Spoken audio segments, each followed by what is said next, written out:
The dining room of the Thorne estate was not a place of comfort that evening. It was a courtroom where the verdict had already been written in the silent, ink-stained margins of a failing business. Thomas Thorne moved with the frantic, jerky precision of someone who believed that if he could only align the silverware to a mathematical degree of perfection, the world would stop its slow, grinding tilt toward ruin. The air was thick with the scent of beeswax and tallow, a heavy, suffocating perfume that masked the sharper, more honest smell of damp rot that had begun to creep into the wainscoting. Outside, the Derbyshire sky was a flat, unforgiving grey, the colour of slate after a hard rain, and inside, the house seemed to be holding its breath. Every floorboard that groaned under Thomas's weight felt like a betrayal of the silence he so desperately tried to maintain.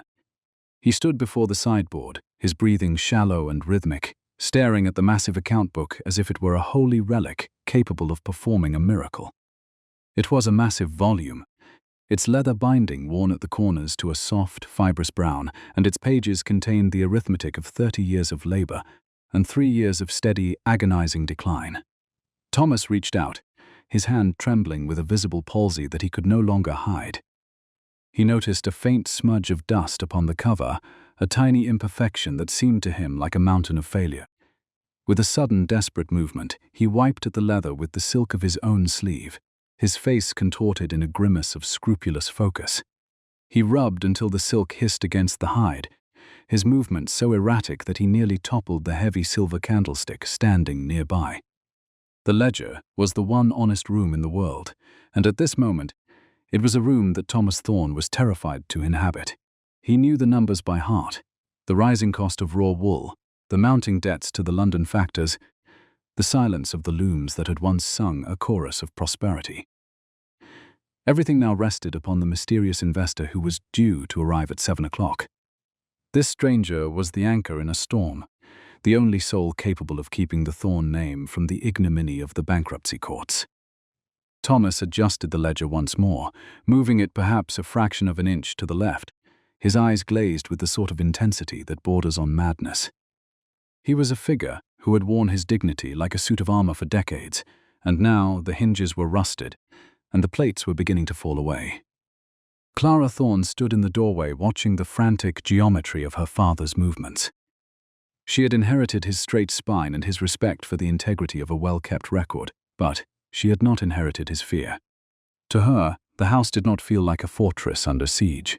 It felt like a cage. She wore a dress of dark, sensible wool, its only ornament the faint smudges of ink upon her fingertips, a mark of the hours she had spent trying to find a mathematical salvation in those very ledgers. She stepped into the room, her movements fluid and quiet, a stark contrast to the staccato anxiety of the man at the sideboard. She saw the way his shoulders were hunched, the way his neck seemed to have thinned inside his starched collar, and a pang of sharp, suppressed grief tightened her chest. She approached him slowly, reaching out a hand as if to steady a startled animal. "Father," she said, her voice a calm, even anchor in the stifling room. "The table is laid to perfection. No man of business could find fault with such a welcome." Thomas did not look at her immediately. He was staring at the silver gravy boat, obsessing over the way the candlelight reflected in its polished surface. He seemed to be searching for his own reflection, perhaps hoping to find the man he had been 10 years ago, the master of the finest textile mill in the region, a man whose word was as good as gold. Instead, he found only a distorted silver ghost. He turned toward her then, and Clara felt the breath leave her lungs. He had missed a button on his waistcoat, a small, catastrophic error that spoke volumes of his unraveling composure. It was a sight that hurt her more than any spoken confession of failure ever could. Thomas Thorne was a man of scrupulous propriety, a man for whom a stray thread was a moral failing. For him to stand there, half unbuttoned and shaking, was a sign that the architecture of his soul was crumbling. "Thomas," she whispered, reaching out to correct the error.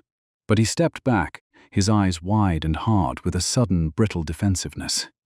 "Do not touch me, Clara," he snapped, his voice thin and high like a wire pulled too taut. "I have no time for domestic fussing. The guest will be here within the hour. He is a person of immense influence, an individual who does not tolerate the small, cluttered thoughts of women. You must understand the gravity of our position. If this evening does not proceed with absolute decorum, if he finds any reason to doubt our stability, then we are finished. The mills will be shuttered by the end of the month. The house, the land, everything your mother loved, will be sold to satisfy the creditors. He looked at her then, not as his daughter, but as a potential liability in a high-stakes transaction. Clara felt the sting of his words, the familiar weight of being dismissed because of the shape of her hands and the register of her voice. She was the one who had found the error in the London invoices. She was the one who understood the shifting tides of the market better than the clerks he employed. But in his eyes, she was merely a decoration to be managed. "I understand," she said, her voice gaining a sharp intellectual edge that she could not entirely suppress. "I understand that we are performing a play for a man whose name you have not even told me. But surely, integrity is worth more than a polished spoon." Thomas stepped closer, his shadow falling long and dark across the open folio. "You will be a shadow tonight, Clara.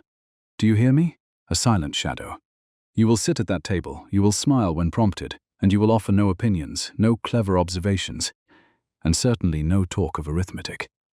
This man is of a different world, a world where women are heard only in the rustle of their silk and seen only in the grace of their bows. If you speak your mind, if you show that sharp, unladylike tongue of yours, you will ruin us. I am asking you for the sake of this family to be invisible."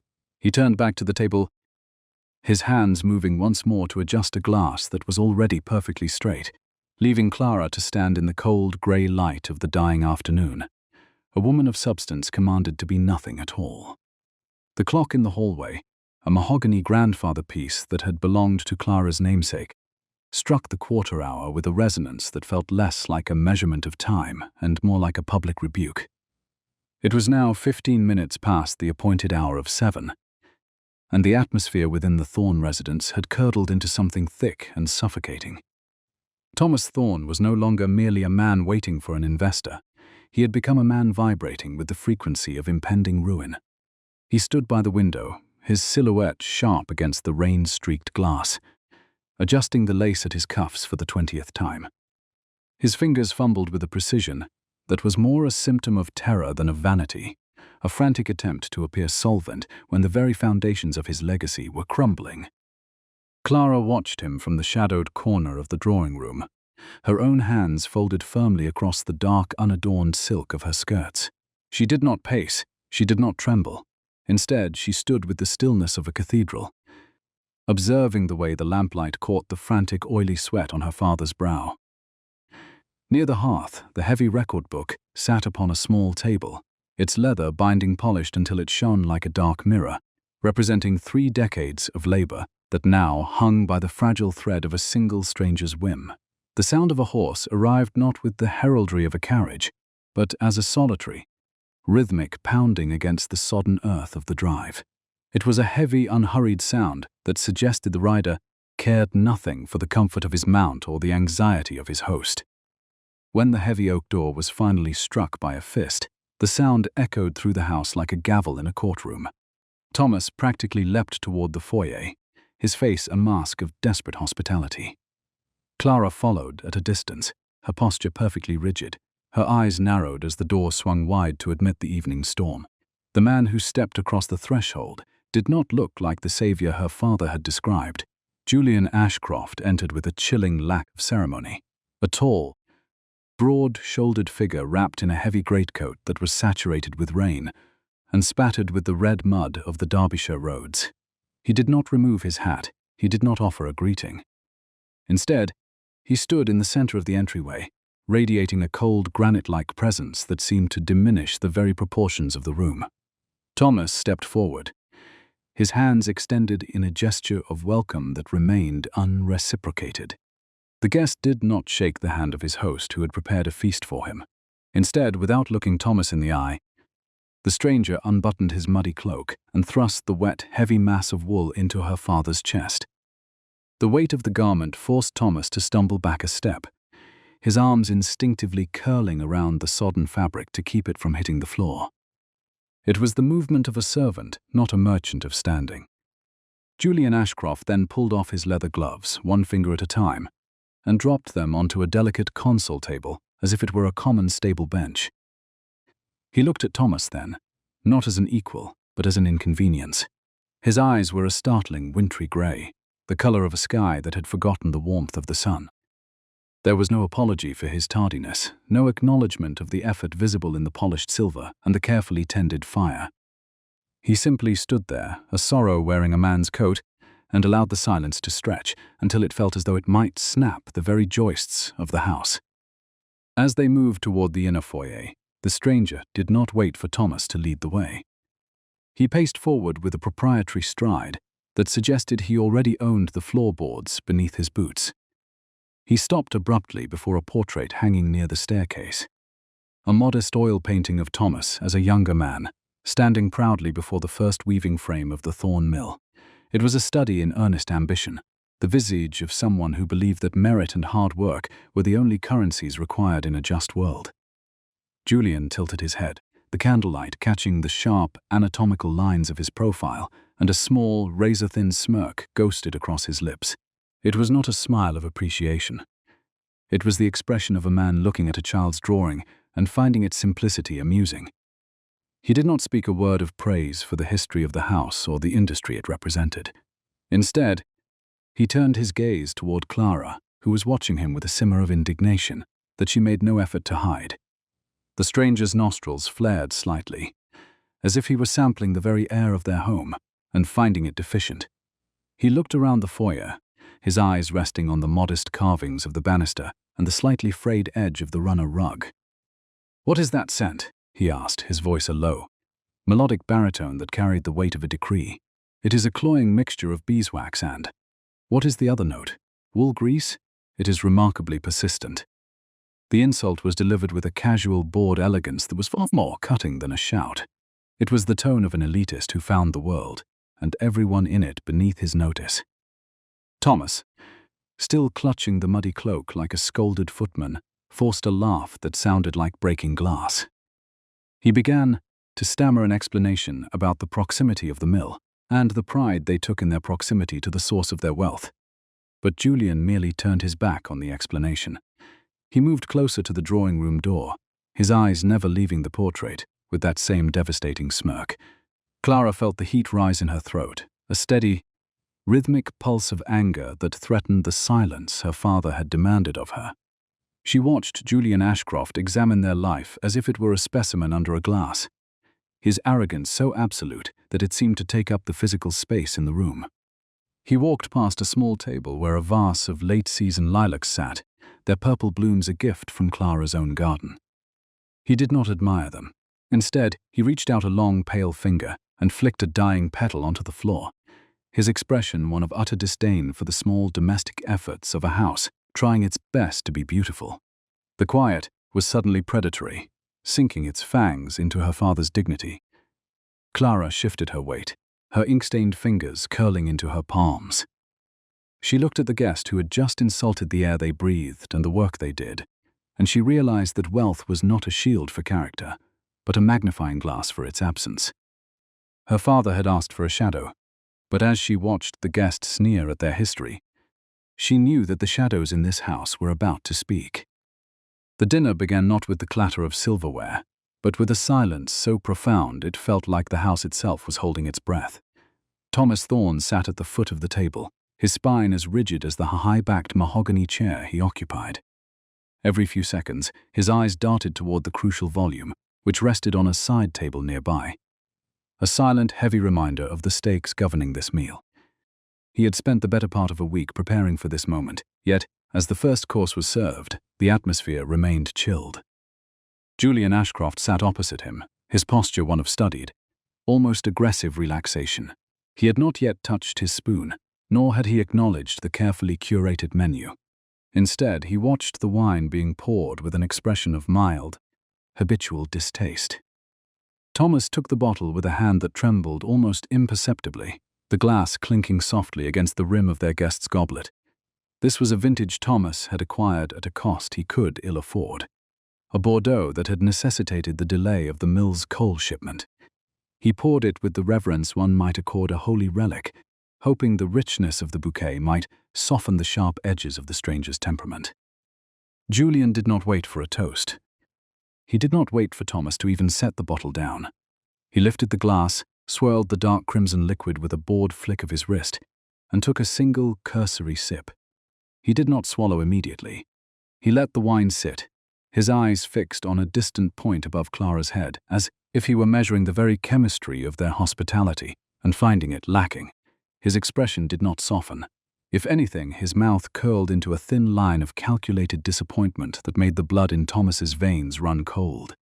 "It is serviceable for a tavern, perhaps," Julian remarked, his voice cutting through the heavy silence like a blade through silk. He set the glass down with a sharpish, dismissive tap against the wood. "But it is hardly fit for a proper table. The wine is uninspired. It lacks the structure of a truly noble vintage. It is, I suppose, much like this room, adequate in a pedestrian sort of way, but ultimately devoid of character." Thomas felt the color drain from his face, his throat tightening as he searched for a defense that would not sound like a plea. "I had hoped." The vintage was well regarded by the merchants in London, he began, but his voice failed him, cracking in the middle of the sentence. He looked down at his plate. The image of one who had offered his very heart only to have it treated as common refuse. A vicious hush descended upon the room. Clara watched from her seat, her fingers curling tightly around the stem of her own glass. She saw the way her father's hands retreated to his lap, hiding their tremors beneath the white linen of the tablecloth. The humiliation was not merely a social slight, it was a professional execution.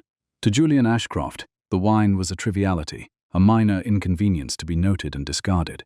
To Thomas Thorne, it was a week's wages, a symbol of his dignity, and a desperate bridge across the chasm of their social standings. The guest's cruelty was as effortless as breathing, and as Clara looked at him, she saw an aristocrat who had worn his arrogance like weather for so long, that he no longer realized how many people he left shivering in his wake. The tension in the dining room continued to mount, a physical weight that seemed to press against the very walls of the estate. Julian shifted in his chair, his movements restless and dissatisfied.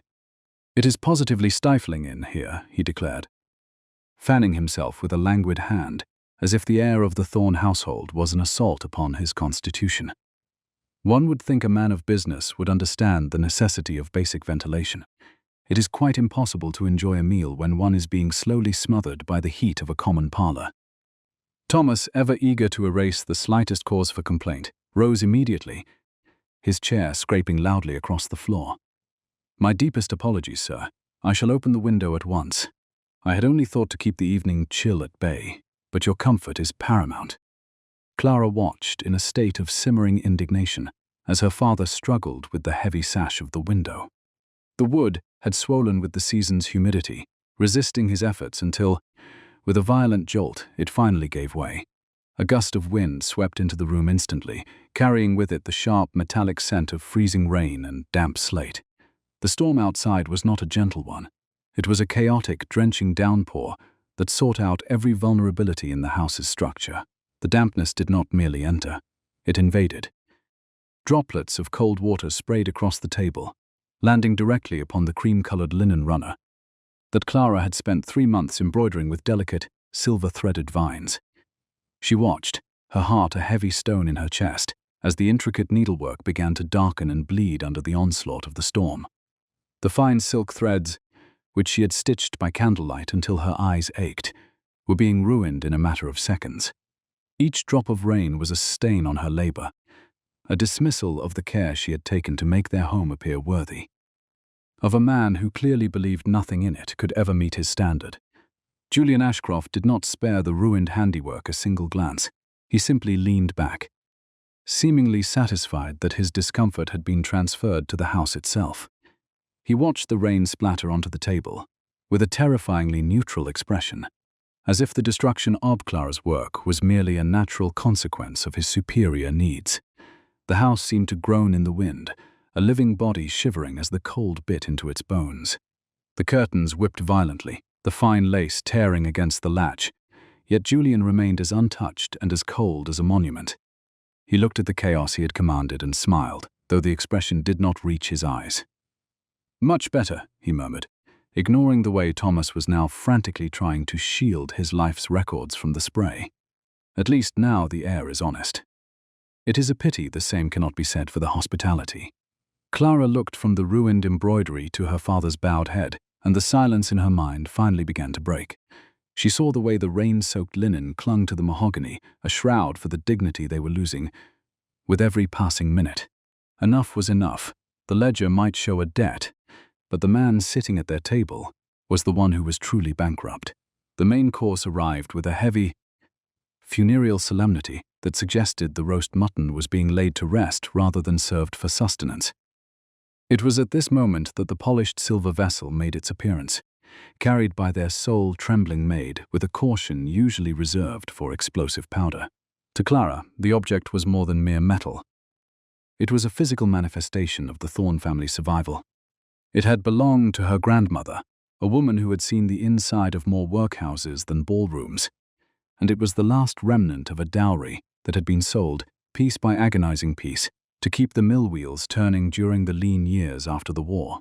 The silver was thin, polished so frequently over the decades that the floral engravings along the handle had blurred into smooth, ghost-like suggestions of lilies, and the base bore a slight, permanent tilt from a fall it had taken 30 years ago. Julian Ashcroft did not even wait for the maid to set the vessel down before he reached out, his long, aristocratic fingers plucking it from her hands with a casualness that made Clara's heart seize. He spared no glance for the gravy. He looked at the silver.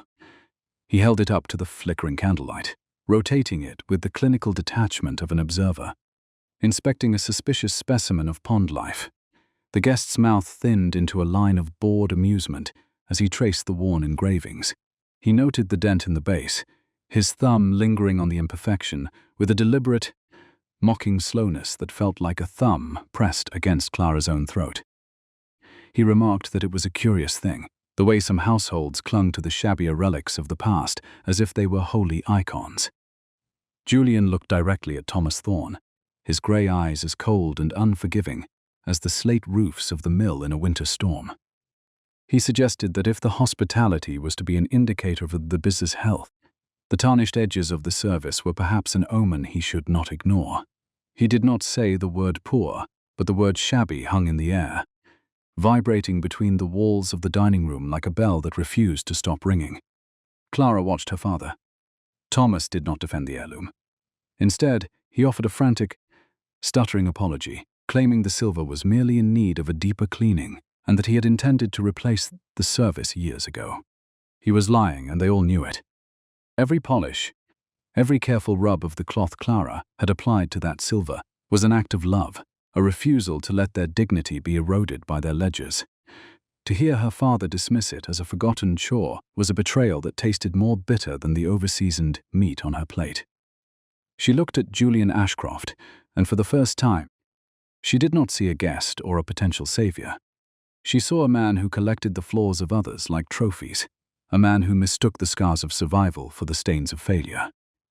The tension in the room had shifted from a state of anxious expectation to a heavy, suffocating pressure, as if the house itself were drawing in its breath, terrified of what might happen when it finally exhaled. Thomas, sensing the guests' growing boredom, made a desperate attempt to pivot toward the reason for the evening's gathering. He signaled to Clara, who reluctantly produced the bound accounts from the sideboard. The book was a massive, leather-bound volume, its edges frayed and its pages filled with 30 years of arithmetic, sweat, and scrupulous honesty. It was the heartbeat of the mill, recorded in Clara's own steady, ink-stained hand. Thomas presented the book with hands that shook so violently the heavy cover rattled against the mahogany table. He began to speak of the mill's output, of the new looms he hoped to commission, and of the thousands of yards of fine wool that could be produced. If only they had the capital to bridge the gap between their debts and their potential. It was a proposal born of a lifetime of labor, a plea for the recognition of a man's worth through the merit of his work. Julian Ashcroft, however, did not grant the ledger the dignity of a proper reading. He did not even bother to set down his fork. With one hand, he flipped open the heavy cover, his eyes skimming the meticulously ordered columns of numbers with a speed that felt like an insult. He entirely ignored the profit margins or the growth charts.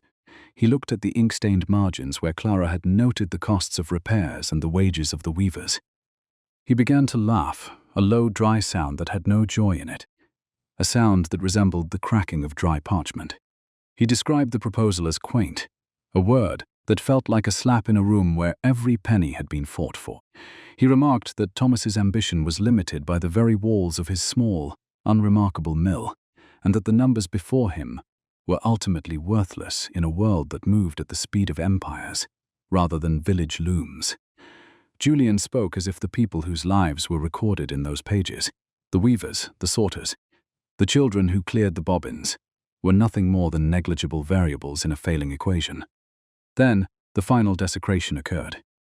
As Julian laughed, a drop of the thick, dark gravy he had so recently criticized fell from his fork.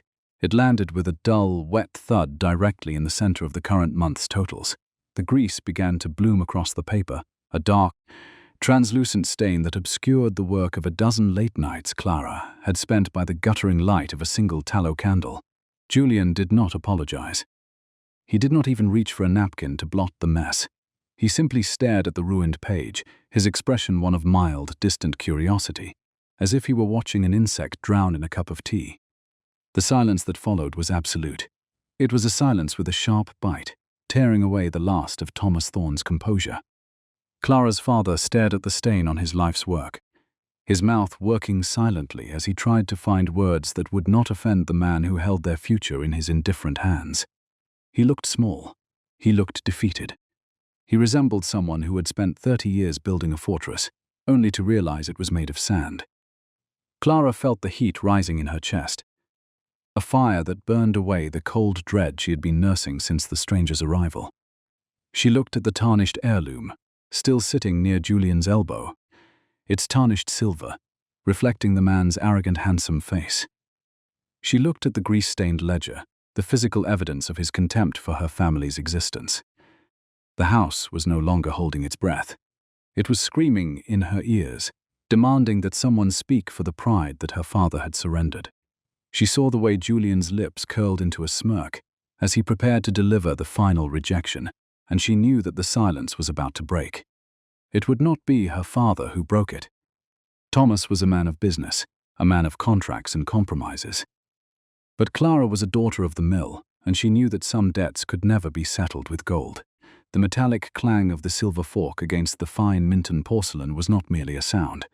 It was a rupture in the very fabric of the evening. It was a sharp, vibrating note that seemed to strike the walls of the dining room and rebound, shattering the suffocating atmosphere of forced politeness that had governed the last hour. Clara Thorne did not simply let the utensil slip. She dropped it with the deliberate finality of a judge's gavel.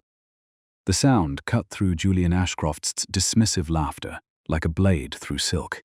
In the wake of that collision, a silence rushed into the room, a silence that, it seemed, had teeth. It was a predatory, biting stillness that devoured the remaining warmth of the hearth and the flickering light of the beeswax candles. Thomas Thorne did not look up. He remained as he was, hunched slightly over his plate, his fingers trembling so violently that they threatened to upend the wineglass he had barely touched. Clara watched her father, a man who had survived 3 decades of fluctuating markets and the grueling labor of the Thorne mill, and saw him wither. He looked like a ledger whose ink was being washed away by a cold, indifferent rain. The stranger sitting at the head of their table, the man they knew only as Julian Ashcroft, did not even blink at the noise. He merely tilted his head, his grey eyes, the cool, unreadable grey of a sky that has not yet decided whether to unleash a storm, resting on Clara with a terrifyingly neutral curiosity. The house was holding its breath, and the only other sound was the low, mournful whistle of the wind through the window. Julian had demanded to be left open, bringing with it the scent of wet slate and the coming autumn. Clara felt the cold from that open window settle into her bones like a permanent resident. She looked at Julian, seeing the casual, practiced arrogance in the way he held his wineglass, the way he occupied their space as if it were a conquered territory rather than a home. He had just called her father's life work, 30 years of meticulous accounting and honest sweat, worthless.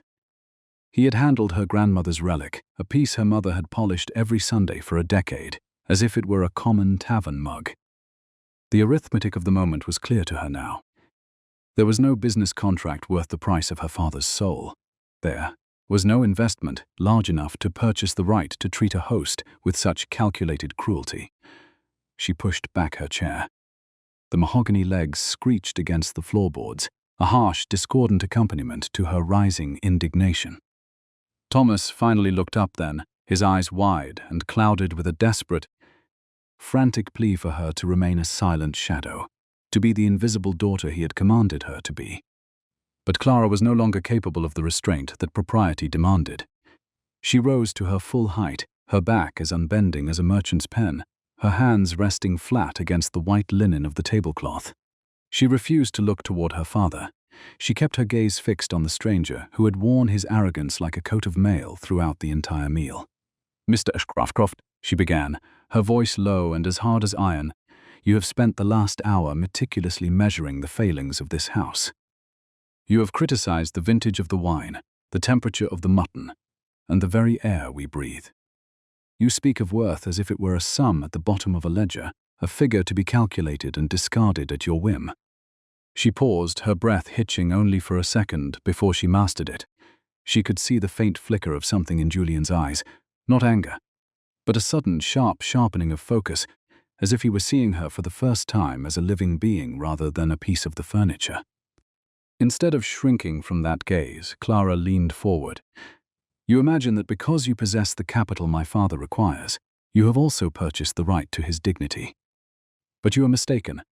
You possess wealth, sir, but you clearly lack the basic arithmetic of decency. You mock a man who has built his legacy on the integrity of his word, while you have offered nothing tonight but the hollow theatre of your own superiority. A man who mocks his host's table is a man who was never taught the basics of being a human being, let alone a gentleman of standing." Thomas whispered her name, a broken, terrified sound, but she did not stop. She had reached a point of constitutional honesty that could not be retracted. She gestured toward the Thorne Mill ledger that sat on the sideboard, the book that represented every waking hour of her father's adulthood. "You call his work quaint," she continued, her words rhythmic and sharp. "You call it worthless because it does not move with the speed of your greed. But numbers do not lie, Mr. Ashcroft. People lie about them, and tonight you have lied by omission, omitting the fact that you are the smallest man in this room, regardless of the size of your purse." Julian Ashcroft did not move. He did not growl, nor did he offer a scathing retort. He simply sat there, his tall frame casting a long, jagged shadow across the wall behind him. He looked like a sorrow wearing a man's coat, though Clara was too blinded by her own righteous fury to see the grief hidden beneath his mask. She watched his calloused fingers, strangely rough for a man of his supposed leisure, trace the rim of his glass. The silence returned, heavier than before, but this time it was Clara who held the teeth. She had spoken the truth in a world that preferred the soft, decaying comfort of lies, and she was prepared to live with the ruin that would surely follow. She stood there, her ink-stained fingers still pressed against the table, waiting for the storm to break. The air in the dining room had become a tangible thing, heavy as the damp wool that sat in the warehouse during a rainy April. Clara Thorne felt the heat of the fire behind her, but it was nothing compared to the cold fire burning in her marrow. She kept her eyes off her father, yet she knew Thomas Thorne was crumbling. A man of 55 years, reduced to a terrified apprentice in his own home. He reached out, his hand trembling as it hovered near her elbow, his voice a frantic, breathy rasp that barely carried over the crackle of the hearth. "Clara, please, sit down," Thomas whispered, the words sounding like the rustle of dry parchment. "You do not know what you are doing. You are overwrought. Sit down and be silent." The merchant's fingers, calloused from 3 decades of meticulously maintaining the company accounts, closed around her forearm in a desperate attempt to anchor her. It was a plea for survival, a physical manifestation of the fear that had governed their household since the first creditor had knocked. But Clara felt a sudden, sharp clarity that cut through her father's terror. She shook him off, not with violence, but with a firm, deliberate movement of her shoulder that signaled an irrevocable shift in the domestic hierarchy. At that moment, she was no longer the dutiful shadow her father had commanded her to be. She was the only pillar of dignity left standing in a room that smelled of defeat and expensive mutton. She looked directly at Julian Ashcroft, her gaze unwavering. Her voice did not shake, It was a tempered blade, forged in the quiet frustration of watching her father wither under the casual cruelty of a stranger.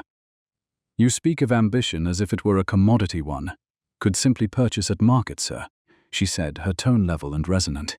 "You sit at this table, consuming the hospitality of a man who has spent every waking hour of his life ensuring that 400 souls in this valley have bread on their tables and coal in their hearths. You look at our walls and see a lack of grandeur.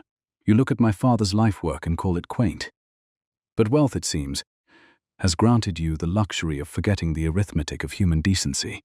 You may possess the gold to buy 10 such mills as ours, but you do not possess the character to understand the man who built this one from the dust." Thomas Thorne made a sound like a wounded animal, a soft, strangled groan of despair. He stared at the table, his eyes fixed on the tilted sauceboat, as if he expected it to vanish along with his future. To him, Clara's words were the nails in the coffin of his legacy. He had spent weeks preparing for this night, calculating the precise angle of every chair, only to have his daughter dismantle the facade of propriety in a single minute of righteous indignation. Clara ignored the panic radiating from her father's slumped form. She kept her focus on the guest, noting the way the candlelight caught the sharp, aristocratic planes of his face. "My father spent 30 years constructing a reputation based on his word," she continued, her voice gaining a cold, rhythmic strength. "He did not achieve his standing by belittling those beneath him, or by arriving late to the homes of those he intends to judge. He achieved it through scrupulous labor. If you find our home beneath your standards, sir, then perhaps it is not our lack of ambition that is the problem, but your lack of perspective. A ledger is the one honest room in the world, and by any honest account, you are the one who is currently in debt to this house for the respect you have failed to show." She finished her tirade and did not sit. She stood there, standing perfectly erect like a soldier, her breathing shallow but controlled. The house seemed to be holding its breath with her, the very walls leaning in to hear the stranger's response. Julian Ashcroft did not move. He did not recoil, nor did he offer a sharp retort. He remained seated, his posture relaxed in a way that felt predatory rather than casual. His grey eyes, the cool, unreadable grey of a winter sky, did not leave Clara's face. For several seconds, the only sound was the relentless drumming of the rain against the windowpane. His expression was terrifyingly neutral. He simply watched her, his head tilted slightly to the side, as if he were observing a specimen of rare and unexpected interest. Slowly, Julian reached for his napkin. His movements were fluid and agonizingly deliberate. He picked up the heavy linen cloth and began to wipe his mouth, his fingers moving with a surgical precision that made the simple act feel like a ritual preparation for a final blow. Every fold of the fabric was calculated. Every second of the silence was a weapon he was using to test the girl's resolve. Thomas Thorne was pale, his complexion the color of old ash. He was mouthing silent apologies to the empty air, his hands clutching the edge of the table so tightly that his knuckles were white as bone. He looked as though he were waiting for the ceiling to collapse upon them. Julian finished with his napkin and began to fold it. He did not crumple it or toss it aside. Instead, he laid it on the table and began to smooth it out with the side of his thumb, ensuring each edge was perfectly aligned with the grain of the mahogany. The stillness turned hostile. It gnawed at the edges of Clara's confidence, urging her to look away, to apologize, to break the tension with a plea for mercy. But she refused to blink. She watched his hands. The long, elegant fingers that looked more suited to a pen or a rapier than the rough work of a mill. Instead of the dismissal she expected, the stranger leaned back in his chair. The cold, bored mask he had worn since his arrival seemed to thin. He did not smile. He had not smiled, she suspected, in a very long time. But the predate Clara felt the weight of the question. It was an inquiry into the architecture of her soul. Everything was at stake, yet her heart did not falter. "I believe, sir, that power without decency is merely a more expensive form of poverty," she replied. The guest stared at her for a long beat, the silence stretching once more to the breaking point. Then, without a word of explanation, he stood up. He gave no attention to the business proposal or the merchant. He looked only at Clara, his presence dominating the room as if the walls themselves had shrunk. He reached into his coat, his hand disappearing into the heavy wool as he sought something hidden within. The silence in the dining room was no longer a mere absence of sound. It was a physical weight, a suffocating shroud that seemed to drain the very heat from the flickering candles. Clara Thorne stood by her chair, her chest heaving with the remnants of her indignation, her eyes locked on the man who now stood before her like a figure carved from cold Atlantic granite. He did not recoil from her words, nor did he offer a sharp retort. He simply watched her with those cool grey eyes, eyes that held the unsettling clarity of a winter sky before a storm. The lingering quiet felt strangely ferocious, and it was currently gnawing at the resolve of every soul in the room save for the two locked in that silent, iron-hard battle of wills. Thomas Thorne looked as though he had been suddenly and violently hollowed out. His face was the color of the curdled cream sitting in the silver pitcher, a pale, sickly yellow, that spoke of a heart struggling to maintain its rhythm. His hands, usually so steady when navigating the intricate columns of the family's ledger, were trembling with a rhythmic, visible frailty. He looked at his daughter with a mixture of profound terror and a dawning, soul-deep grief, as if he were already mourning the future she had just set aflame. He reached out a hand toward her, his fingers fluttering uselessly in the air, but no sound escaped his throat, only a faint, wet wheeze of air that signaled his total collapse of spirit. Julian Ashcroft finally moved. It was a slow, deliberate adjustment of his posture, a shifting of weight that carried a predatory grace. He leaned forward just an inch, the movement causing the light to catch the sharp angles of his cheekbones and the hard, unyielding line of his jaw. His voice, when it eventually broke the stillness, was low and leveled, devoid of the petty irritation he had displayed throughout the meal. It was the voice of a man who was used to the world quieting itself simply because he had chosen to speak. "You have a remarkable constitution, Miss Thorne," he said, the words meticulously measured.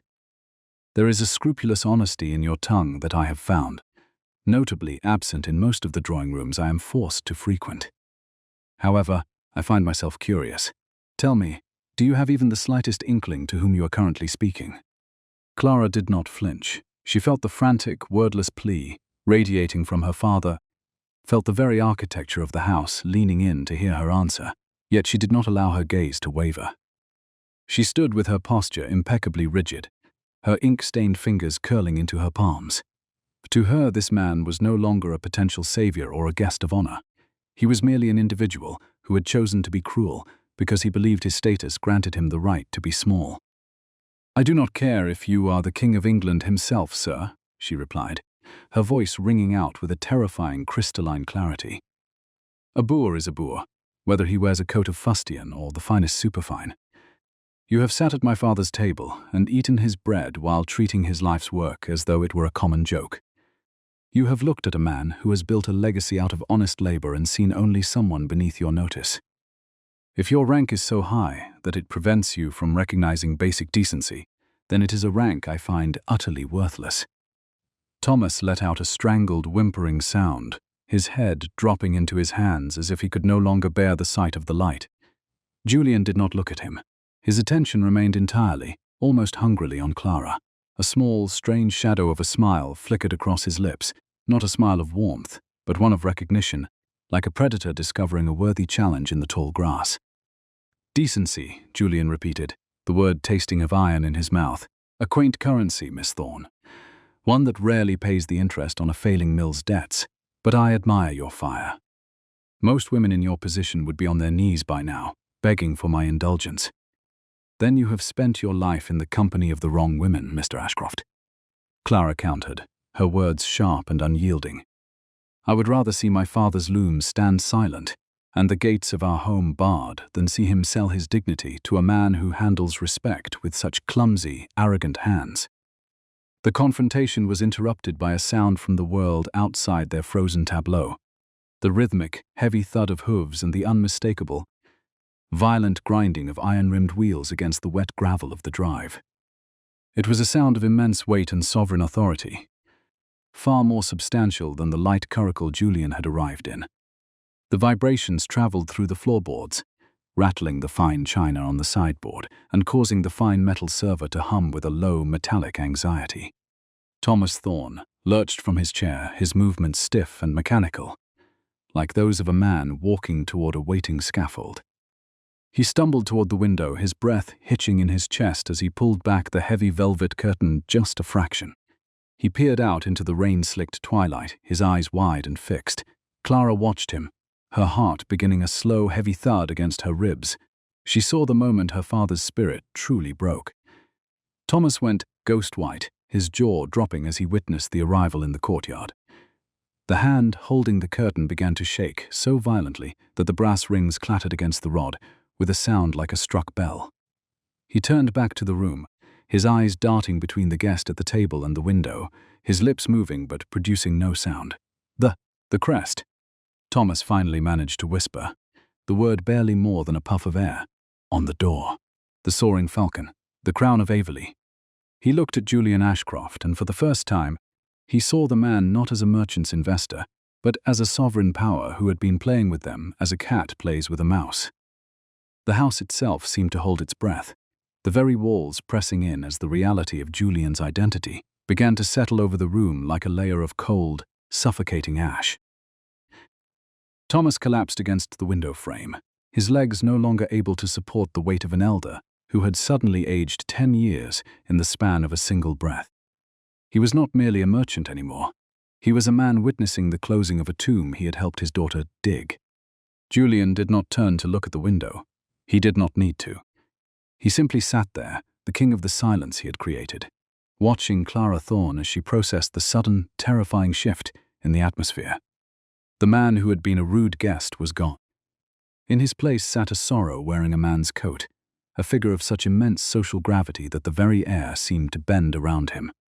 The grinding of the carriage wheels outside stopped, leaving only the sound of the rain and the frantic, terrified heartbeat of a house that had just realized it was no longer its own. The heavy, rhythmic thud of footsteps in the hallway was not the hurried, frantic gait of a merchant servant. It was a sound of absolute, practiced authority, a cadence that belonged to the marble floors of Westminster, rather than the modest wooden planks of the Thorne residence. The dining room door, which had remained a thin barrier between the domestic crisis inside and the world outside, opened with a deliberate slowness that commanded the air in the room to freeze. Silas Vance stepped over the threshold, his presence immediately altering the geometry of the space. He was a man of silvered hair and a posture as unyielding as a ceremonial sword.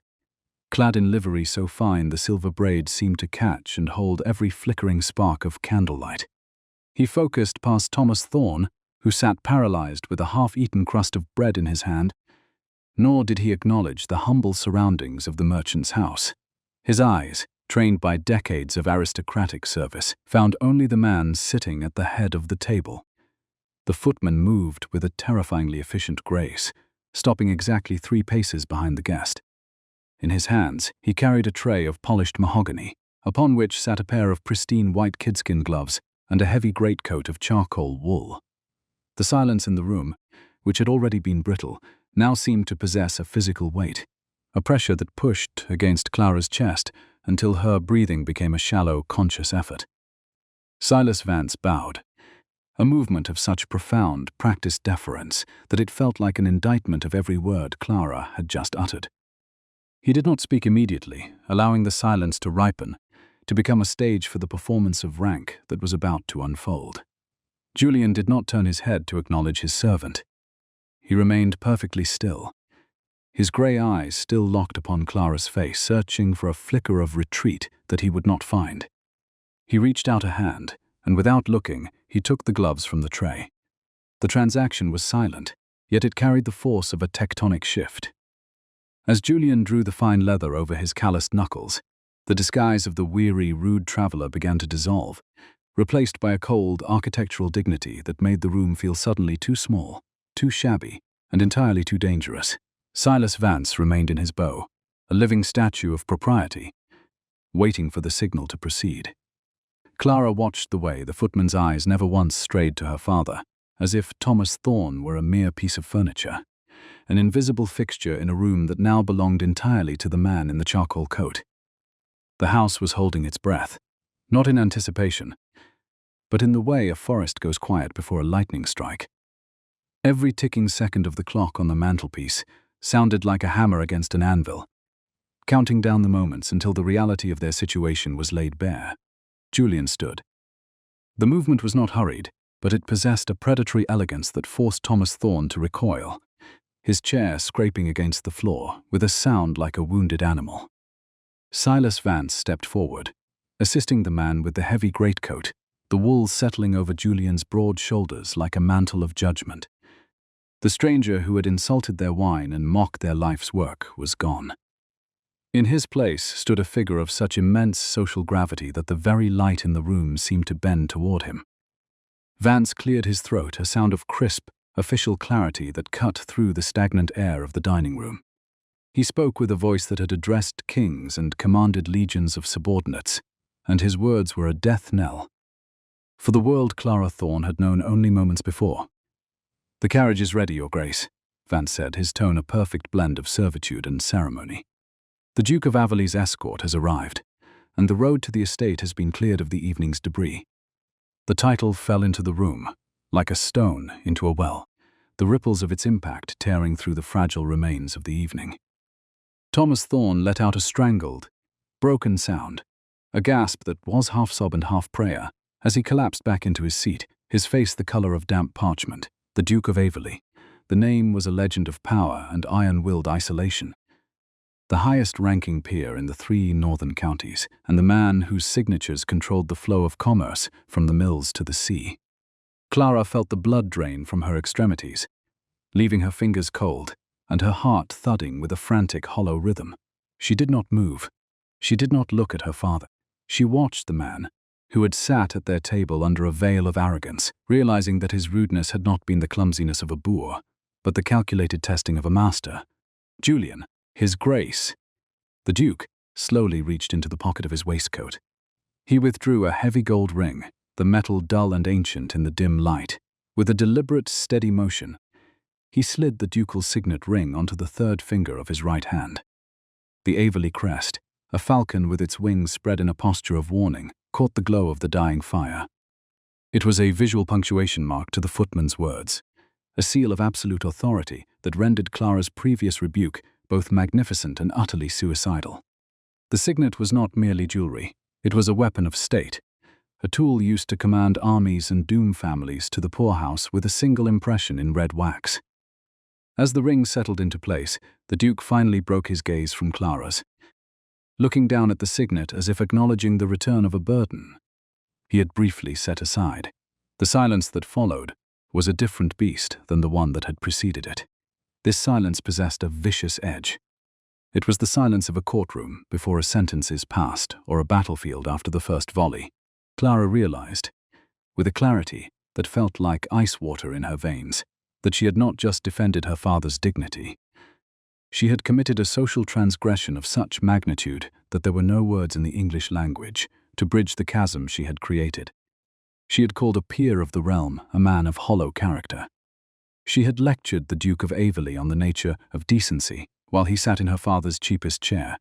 The Duke did not look angry. He looked satisfied, which was infinitely more terrifying. He adjusted the set of his coat, the F her father was whispering now, a frantic, incoherent litany of apologies that did not reach the Duke's ears, or perhaps were simply beneath his notice. Thomas's hands were trembling so violently that he had to grip the edge of the leather-bound book to keep from sliding out of his chair. The book, which had represented their last hope for survival, now looked like a child's toy in the presence of the man who could buy the entire valley and forget the transaction by morning. Clara felt a strange, detached sense of peace settle over her, the kind of calm that comes when the worst possible outcome has already been realized. She had spoken the truth, and the truth had a price that her family could not pay. She watched the Duke move toward the exit, his shadow stretching long and dark across the tarnished vessel and the ruined remains of their finest meal. He had worn his grief like weather for 7 years, and tonight, the storm had finally broken over their house. The Duke of Averly continued his progress toward the door, with a grace that was as sudden as it was terrifying. The identity of the guest, once a mere irritation, had transformed into a suffocating weight that pressed against the very walls of the dining room. He did not offer a parting word of reconciliation. nor did he turn his gaze to Thomas Thorne, who remained frozen in a posture of half-risen supplication. Instead, Julian simply paused to adjust the cuff of his coat, the heavy gold of the ducal signet ring catching the flickering candlelight like a predatory eye. His movements were calculated, devoid of the frantic energy that now consumed the room.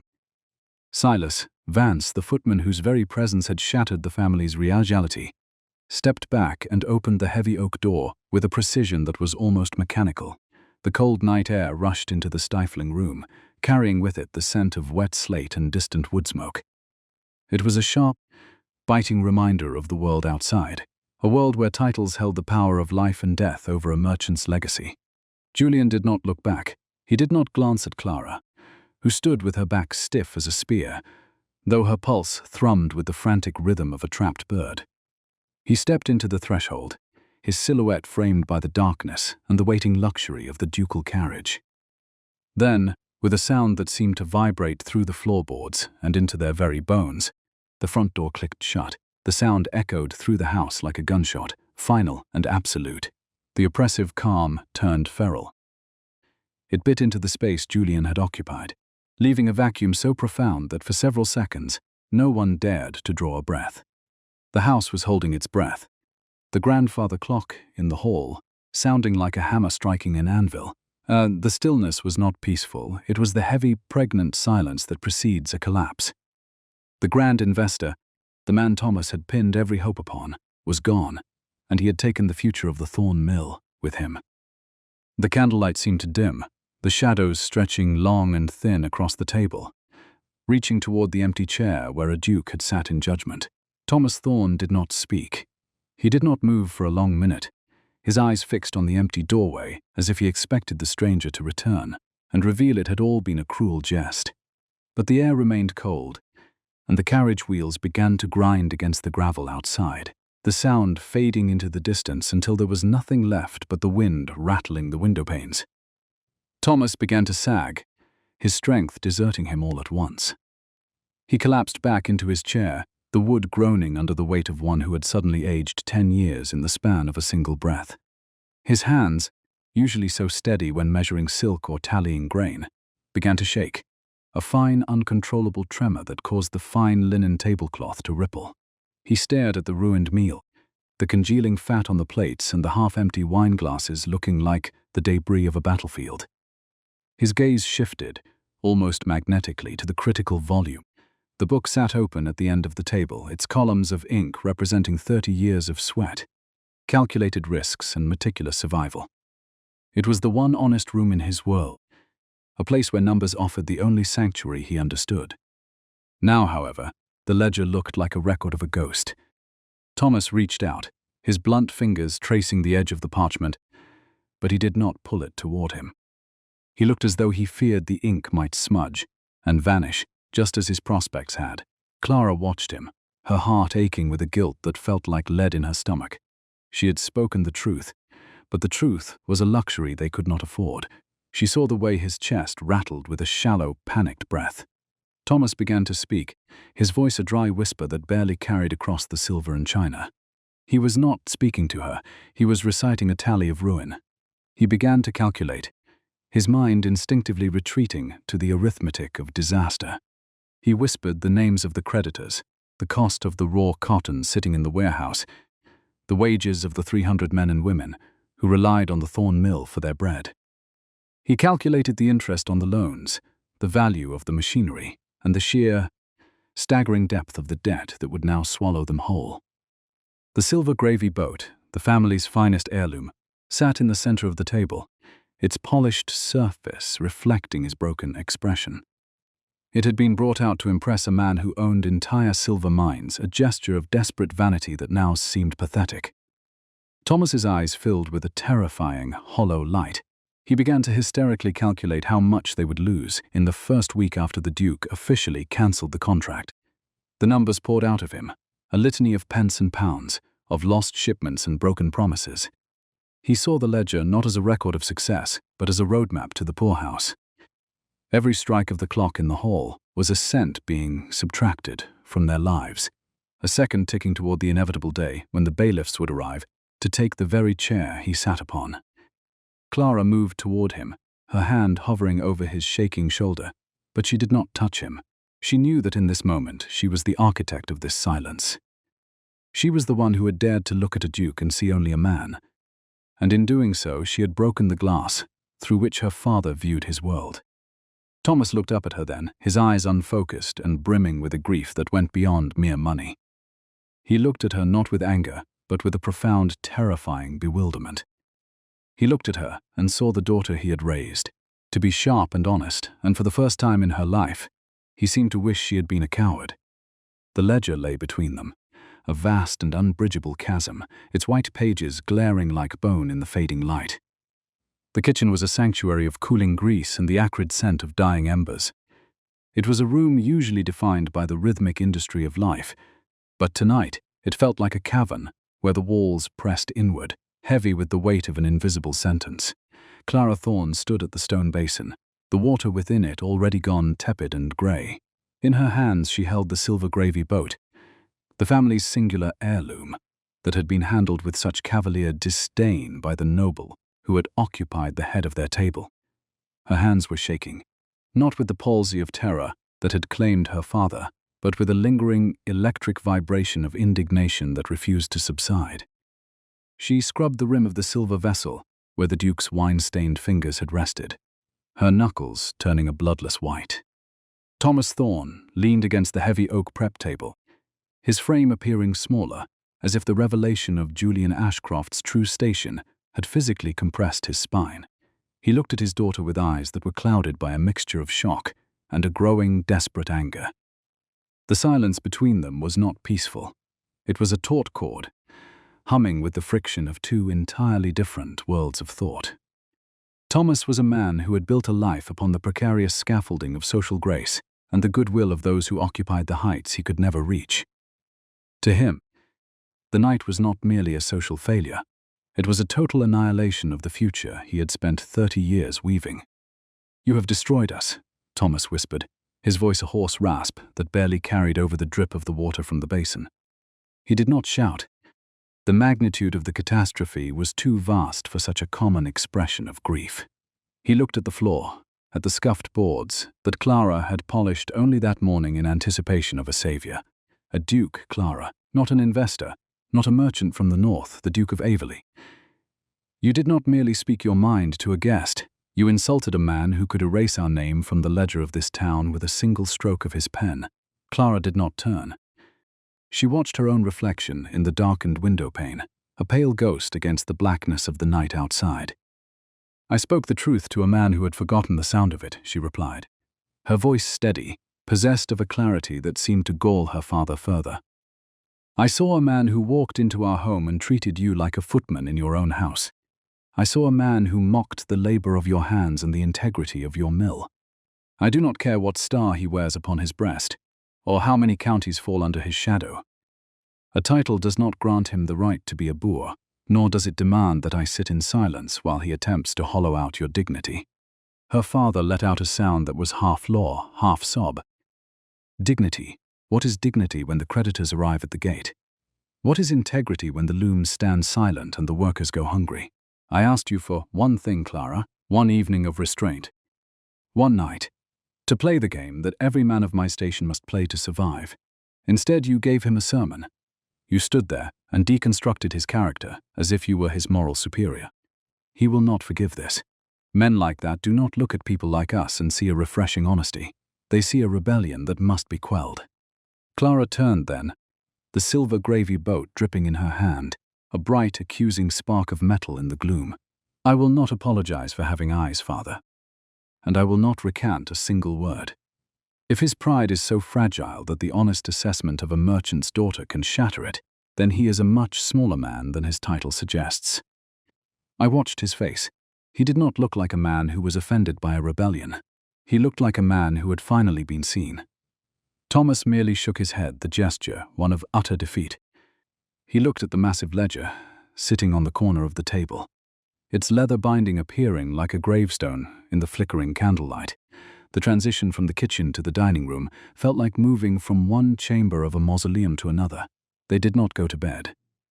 Neither of them spoke of sleep. for sleep was a luxury for those who did not expect the dawn to bring the end of their world. Instead, they retreated to the scene of the crime. Sitting in the high-backed chairs of the dining room, where the scent of the Duke's expensive tobacco still lingered like a ghost that refused to be exorcised. The candles had burned down to guttering stumps, casting long, distorted shadows that danced across the wallpaper. The house, it seemed, was holding its breath, waiting for the sound of hooves or the sharp rap of a bailiff's staff. Clara sat by the window, her hands folded in her lap, watching the way the darkness outside gradually began to thin into a bruised, sickly grey. Beside her, her father was a silhouette of stagnant misery, his head resting in his hands. The dining room, once the pride of their modest estate, now felt like an honest room. A place where the pretense of finery had been stripped away, leaving only the cold reality of their position. The plates from the meal had not been cleared. They sat on the table like discarded shields, the remains of the roast mutton congealing into white pools of fat. It was a tableau of ruin, a silent testament to the moment the Thorne family had reached the precipice.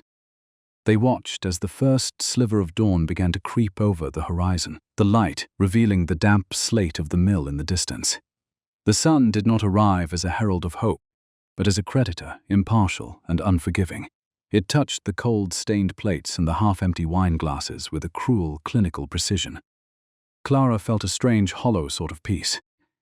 She had crossed a border from which there was no return, and though the landscape on the other side was desolate, it was at least clear she looked. The tension in the room grew carnivorous. It gnawed at the edges of her resolve, yet she remained upright, her spine a straight line against the velvet of the chair. Every creak of the floorboards, every groan of the settling house felt like a footfall. They were waiting for the message of ruin that they were certain would come. The formal withdrawal of support, the legal notice, the social execution.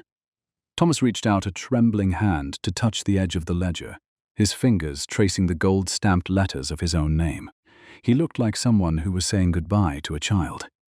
Clara watched the light catch the dust motes dancing in the air, thinking of the Duke's grey eyes and the way the silence had settled between them before he walked out into the rain.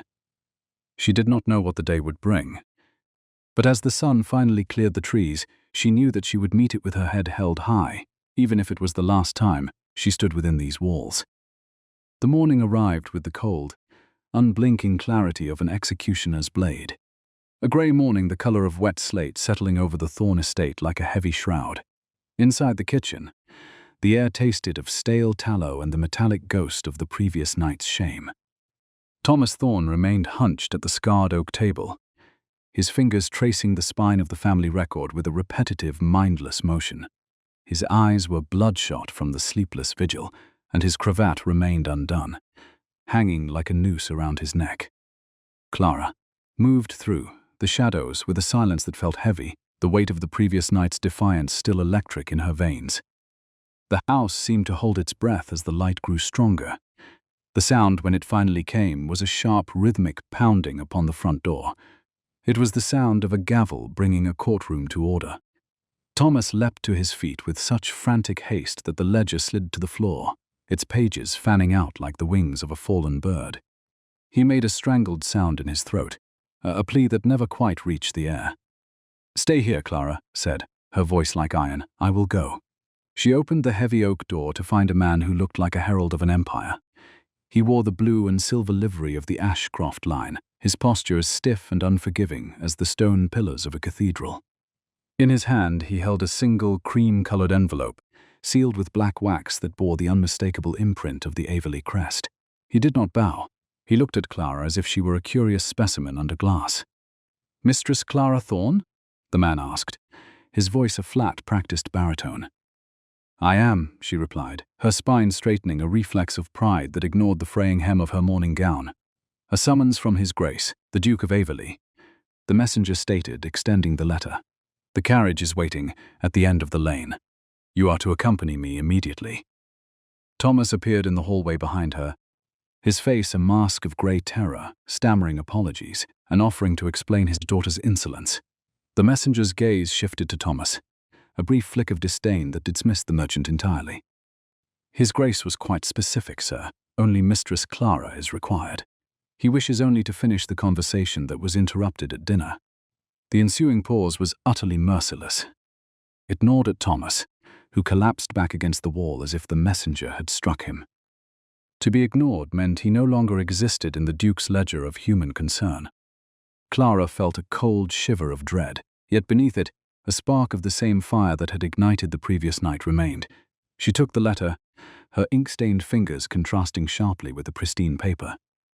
"Give me 10 minutes to dress," Clara said, her tone leaving no room for argument. "I will not go to see a duke looking like a scullery maid, regardless of how little he values our dignity." The carriage that awaited her was a vessel of refined luxury, lined with dark, tufted velvet that smelled of bergamot and expensive leather, the scent of Julian Ashcroft. As the wheels began to grind against the gravel with a sound like bone on stone, Clara did not look out the window to see her father standing in the doorway. He was a small, diminished figure, holding the silver gravy boat as if it were a holy relic that had failed to work a miracle. The transition from the world of the Thornes to the world of the Ashcrofts was a shift in the very fabric of existence.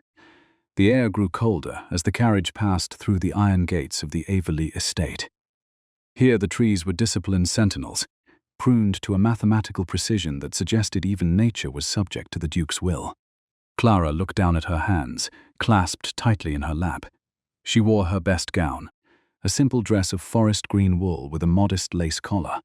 It was a dress for a merchant's daughter, sturdy and utterly plain.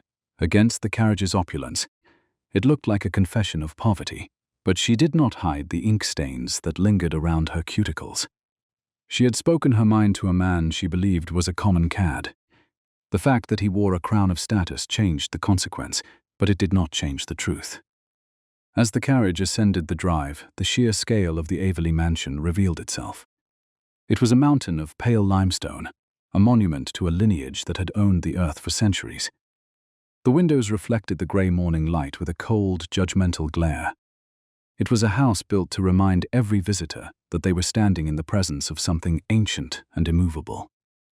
Clara felt a momentary tremor. She had treated Julian Ashcroft as an equal in character, committing a social heresy that could see her family cast into the workhouse.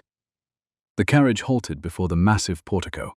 A footman opened the door, his expression a mask of professional indifference.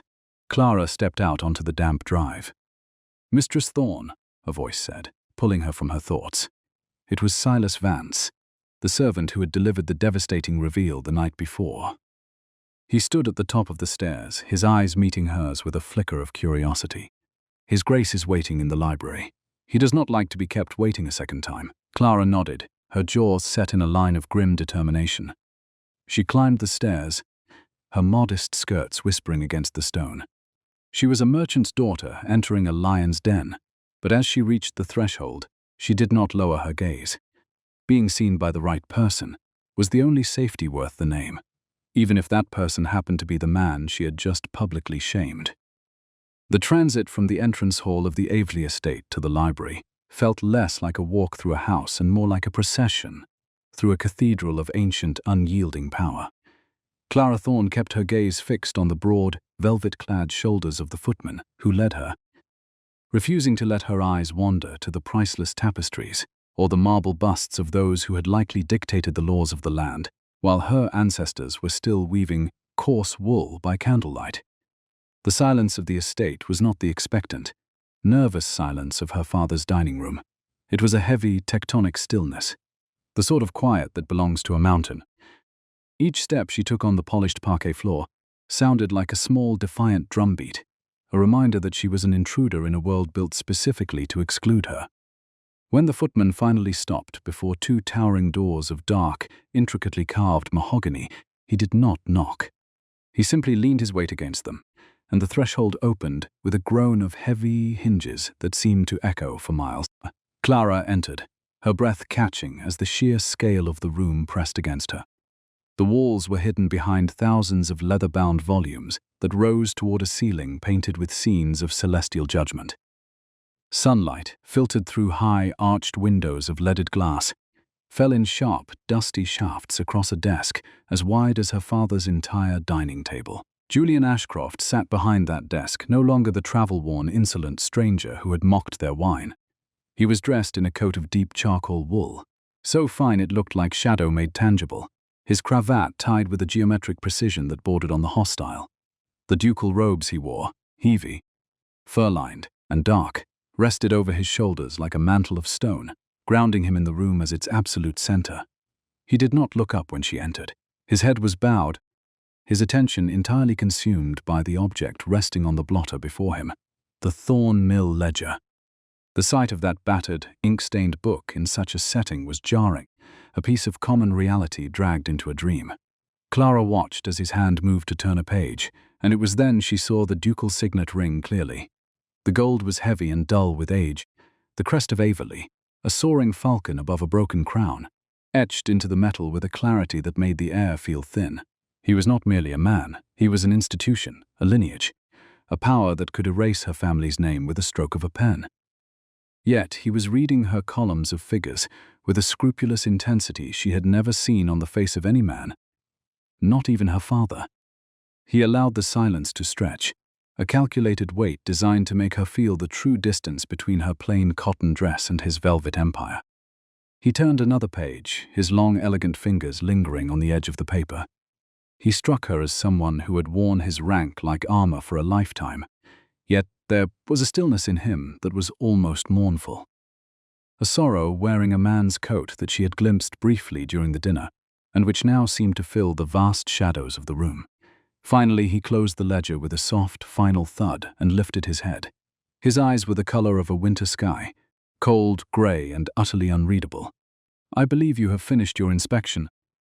"Your Grace," Clara said, her voice surprisingly steady despite the frantic hammering of her heart, "I did not realize my father's bookkeeping was a matter of state importance." Julian did not smile. He leaned back in his chair, the heavy wood creaking under the movement, and folded his hands atop the ledger. The signet ring caught a stray beam of light, flashing with a sudden fire. "You called me a man of hollow wealth," he said, his voice a low, melodic rasp. "You told me in front of your father and his servants that I possessed neither the character nor the decency of a merchant. You spoke your mind with a ferocity that suggests you find the truth more valuable than your own safety." Clara stood her ground, her spine as straight as the columns of arithmetic he had just been studying. "I did not know who you were, Your Grace. That is a fact I cannot change. But the truth is not a garment that one puts on or takes off depending on the rank of the person in the room. What I saw that evening was a man who went out of his way to humiliate a person who could not defend himself. I saw a guest who took pleasure in the shaking of his host's hands. If that is the behavior of a duke, then my opinion remains unaltered." Julian's expression remained a mask of granite. "You do not wish to apologize, then, even now, knowing that I hold the debt on your father's mill, knowing that I could close those doors tomorrow and leave 300 families in the parish without bread." Clara felt the coldness of his words settle in her marrow, but she refused to let her knees buckle. "I would apologize for the lack of propriety, perhaps," she replied, her voice dropping to a whisper that was no less firm. "I would apologize for the pain my words caused my father, but I will not apologize for the words themselves. They were honest. If you are the man you claim to be, you should value honesty above the sycophancy you are likely accustomed to. A ledger is the one honest room in the world, Your Grace. It shows the debt, and it shows the credit. I simply gave you your balance."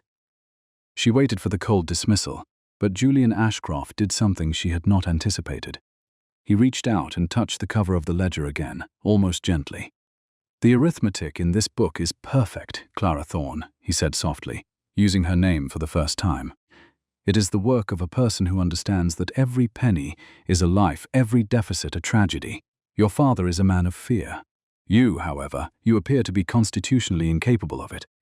He stood then, his height dwarfing the room, and walked around the desk with a slow, measured grace. He stopped just feet from her, close enough that she could smell the faint, sharp scent of bergamot and old paper that clung to him. "I did not come to your father's house to be fed," he said, looking down at her with a gaze that seemed to look directly at the architecture of her soul. "I came to see if there was anything left in this county worth saving. Most people look at me and see only a title or a grave of expectations. You are the first person in 7 years who has looked at my face and spoken to the man behind it." Clara felt a shift in the air, a thawing of the ice that had gripped the room. The silence, it seemed, no longer had teeth. "Is that why you summoned me?" Clara asked, her breath shallow. "To tell me that my insults were a service?" Julian tilted his head, his grey eyes darkening. "I summoned you because the truth is a rare currency, and I find myself in sudden need of it. You were right about me, Clara. I have worn my rank like weather, and I have forgotten how to speak a language that does not involve commands. But now, we have a ledger to settle, and I suspect you are the only one capable of balancing it." Julian stood before the towering window of the library, the grey light of a reluctant morning clinging to the sharp lines of his coat. He did not turn when Clara entered, yet the very air in the room seemed to tighten, acknowledging her presence with the heavy, expectant silence of a tomb that had suddenly found breath.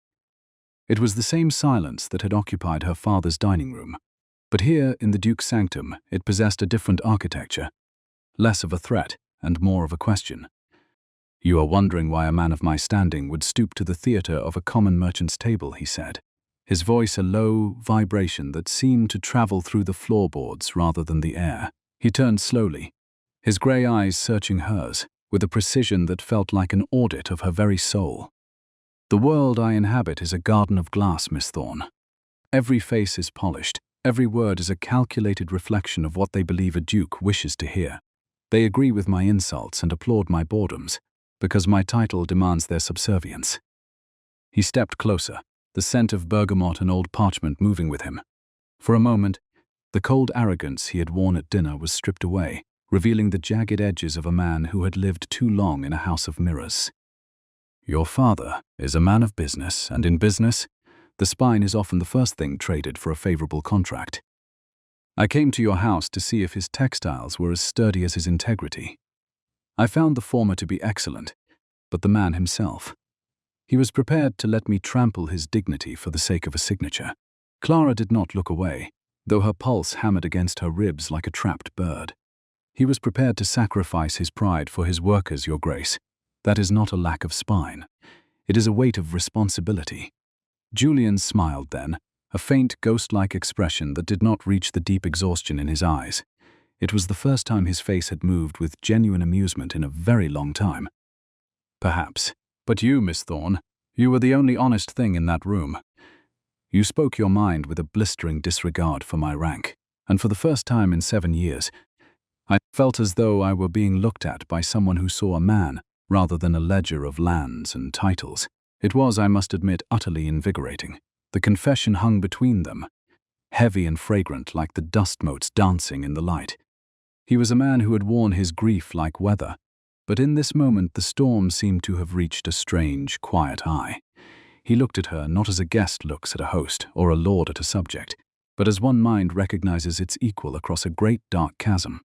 Julian moved toward the massive mahogany desk that dominated the center of the room. Resting upon the green leather surface was an object that looked out of place amidst the gilded inkwells and ivory letter openers. The Thorne Mill ledger. The heavy book, which had been the anchor of her father's anxieties for months, now lay open to the final page of the current quarter. Clara watched as he reached out, his long, calloused fingers tracing the edge of the parchment with a reverence that surprised her. "I have spent the morning reviewing these figures," he said, his tone shifting back to the clipped, efficient register of a man who understood the language of debt and solvency. "The arithmetic is scrupulous. The margins are tight, yet there is a certain morality to the way the wages are recorded. It is a ledger that does not lie, which is a rarity in my experience." He picked up a heavy gold seal and, with a deliberate motion, pressed it into a pool of black wax at the bottom of the contract. The Averly crest, sharp and uncompromising, now sat beneath her father's name. Julian did not hand her the document. Instead, he slid the entire ledger across the desk toward her. "The contract is yours," he stated, his gaze fixed on her ink-stained fingers as they reached for the book. "The Averly estates require textiles of the highest grade for the next 5 years. It is a sum that will not only save your mill but expand it. However, my patronage comes with a condition that I suspect your father will find quite distressing." Clara felt the weight of the book in her hands, the physical manifestation of 30 years of her father's labor, now validated by the most powerful man in the region. And what is this condition? Your Grace? Your father is an excellent weaver, but he is a terrible negotiator. He is too eager to please, and that makes him vulnerable to men far more predatory than I, Julian said, his voice hardening with a protective edge. I will sign this contract only if you, Miss Thorne, are named the primary overseer of the quality and the accounts. I wish to deal with the person who has the courage to tell me when I am wrong. I am purchasing your honesty, Clara, not your father's sycophancy. The silence, it seemed, no longer had teeth. It was a space of transition, a bridge built of paper and ink. Clara looked down at the ledger, realizing that the power dynamic of her entire world had shifted in the span of a heartbeat. She was no longer the silent shadow her father had commanded her to be. She was the architect of their survival. She looked up at the Duke, seeing the wounded man behind the title, and for the first time she did not see a stranger. She saw a partner. The journey back to the Thorne estate was a solitary procession through a landscape that seemed to have changed its very color. The rain had ceased, leaving behind a sky the hue of a bruised plum, and the air smelled of damp earth and wood smoke. Clara Thorne sat inside the hired chaise, her hands resting upon the heavy weight of the Thorne Mill ledger. It felt different now. The leather was the same, the ink-stained corners were the same, but the signature scrawled across the final page. The bold, dark hand of Julian Ashcroft had transformed the book from a record of struggle into a testament of survival. She traced the indentation the nib had made in the vellum, a physical mark of the Duke's respect, and felt a tremor of hope. It was a fragile thing, brittle as winter grass, but it was there, beating against the walls of her chest. When she arrived home, the house looked smaller, as if the grandeur of the Averly estate had physically shrunk her world. It was a modest place, built of honest brick and hard-won trade, yet it felt as though it were bracing for a final blow. The windows were dark, and the silence in the foyer was thick, with the scent of cold tallow and the lingering bitterness of the previous night's humiliation. Clara did not remove her pelisse before she crossed the hall to her father's study. The door was ajar, a sliver of yellow candlelight, spilling onto the floorboards like a leak in a dam. Thomas Thorne sat at his desk, his shoulders hunched low as if supporting the weight of the entire roof. He did not look up when she entered. He looked as though he had already accepted his execution and was merely waiting for the dawn. The room was a mausoleum of broken ambitions. Discarded drafts of contracts lay scattered like fallen leaves, and the fireplace held nothing but grey ash. His hands, usually so busy with the arithmetic of trade, were perfectly still. "Papa," Clara whispered, her voice cracking the stillness of the room. Thomas turned his head slowly.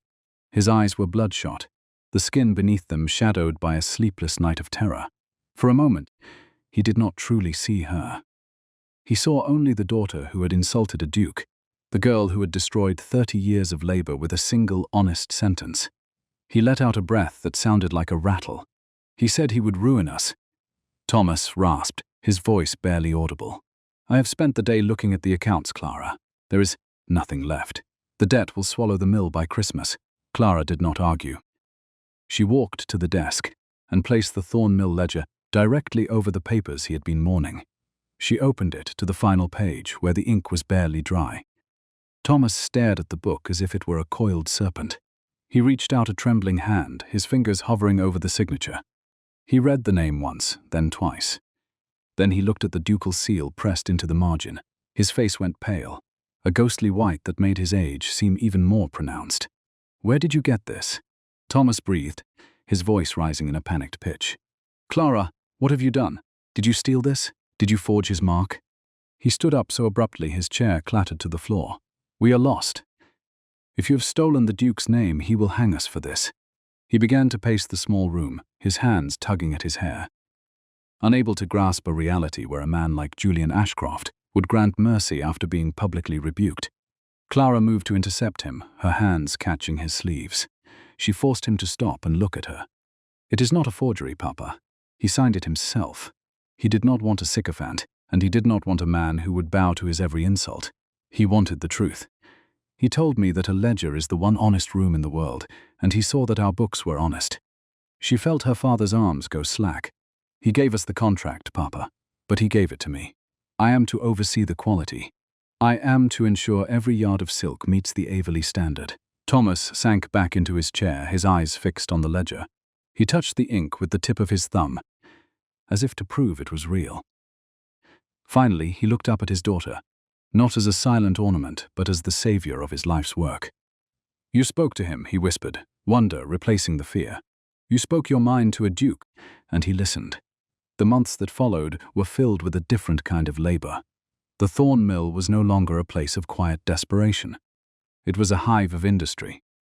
The looms thrummed with a steady heartbeat-like rhythm, weaving the fine silks and wools that would soon grace the duke's grand estates. Clara spent her days in the warehouse, her fingers often stained with indigo, her mind focused on the scrupulous measurements Julian Ashcroft demanded. There was a profound dignity in the work, a clarity that came from being responsible for something of value. Autumn arrived not as a creditor, but as a season of harvest. On a crisp morning when the frost still clung to the slate roofs, an understated carriage pulled into the yard. Julian Ashcroft stepped out into the mud, dressed in a simple coat of charcoal wool. He had the air of one who was finally beginning to thaw. He found Clara at the loading dock. "Your Grace," she said, her spine straight. Julian looked at the crates, then at her. The hardness in his grey eyes had vanished. "The quality is exceptional," he said. "You have a keen eye for the arithmetic of excellence, Miss Thorne." Clara felt a flush of pride. "We aim to be solvent in more than just our accounts," she replied. They stood together in the bustling yard, two people who had recognized each other across an impassable social chasm. He had seen her mind, and she had seen his grief, and in that recognition, the world had become a safer place. He reached out, his hand hovering near hers for a heartbeat, before he withdrew it with a gesture of profound respect. "I shall expect the next shipment by the 1st of the month," he said, turning to depart. That evening, the Thorne dining room was warm. A fire crackled in the hearth, throwing golden light over the mahogany table. In the center of the sideboard sat the silver gravy boat. Polished until it shone like a mirror, it was no longer a symbol of inadequacy or a prop for a stranger's cruelty. It was a beautiful object, earned and kept through integrity. Thomas Thorne sat at the head of the table, his face full, his hands steady as he carved the roast. He looked at Clara and smiled, a genuine peaceful smile. The crushing silence of the past was gone, replaced by the comfortable sounds of a home truly lived in. Clara looked at the silver, then at her father, and finally out the window at the stars. She had spoken her mind to a rude guest, and in doing so she had claimed her own voice. Being seen by the right person was the only safety worth the name. Have you ever found that your greatest risk was actually your greatest protection? Tell me where you are listening from tonight, and if you have ever had to speak a hard truth to save what you loved. May your house be warm and your ledgers always balanced. Good night from the fireside.